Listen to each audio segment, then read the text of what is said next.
Tababarkan oo loo furay maamulayaasha iyo wakiilada ka socday qaybaha kala duwan ee bulshada magaalada Galinsoor oo socon doona muddo 3 cisho ah ayaa ku saabsan ka faa'iideysiga iyo ilaashiga mashaariicda laga fulinayo magaalada. Muddada uu tababarka socdo ayaa ka qaybgalayaashu ay isdhaafsanayaan aragtiyo wax dhisa oo ku saleysan ka faa'iideysiga mashruuca nalalka ku shaqeeya tamarta cadceedda ee solar system-ka loo yaqaano. Mashruuca maanta tababarkiisa la daahfuray ayaa waxaa fulinaya Wasaaradda Tamarta iyo Kheyraadka Biyaha Dowlad Goboleedka Galmudug. Gudoomiyaha magaalada Galinsoor ee gobolka Galguduud Mudane Xirsi Muuse Maxamuud oo ka hadlay furitaanka seminaarka ayaa ka qaybgalayaasha kula dardaarmay in ay ilaashadaan mashaariicda laga hirgelinayo magaaladooda, isagoona u mahadceliyay deeq-bixiyaasha oo ah dowladda boqortooyada Norway.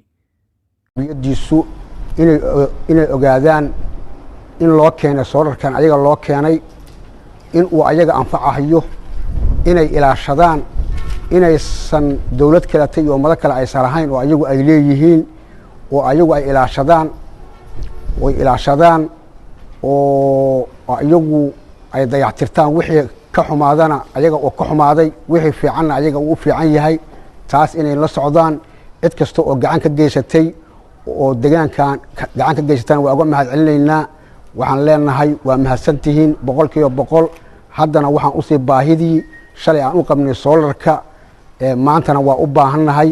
wuxuuna ka qayb qaatay qayb ka mid ah amniga, sababta oo ah dhulkii mugdiga ahaa oo madoobaa oo gabdhaha iyo dumarka iyo caruurta ay ka baqi jireen maanta laga baqi mahayo. qofkii dhib samaynayo meelihii ku gaban jiray oo mugdiga ahaa maanta kuma gaban karo. waa meel leyr uu hayo. Qaar ka mid ah ka qaybgalayaasha tababarka oo la hadlay warbaahinta Star ayaa sheegay inay wax badan ka filayaan seminaarkan, waxayna u mahadcelinayaan dowladda Soomaaliya iyo saaxiibadeed dowladda Norway oo mashruucan maalgelinaysa. 5tii bishii Janaayo ayaa magaalada Galinsoor laga dhagax dhigay mashruuca nalalka cadceedda ee ku shaqeeya ee solarka loo yaqaano oo laga fulinayo 3 magaalo oo ka tirsan dowlad goboleedka Galmudug oo kala ah Galinsoor, Balanbale iyo Dhuusamareeb. waxa uuna mashruucan bixinayaa ilaa iyo 110 solarka cadceedda ku shaqeeya oo 3daasi magaalo loo qaybin doono, iyadoona magaalada Galinsoor ay helayso 40 leerarka solarka ah. Cabdifataax Shaarkey, warbaahinta Star, magaalada Muqdisho.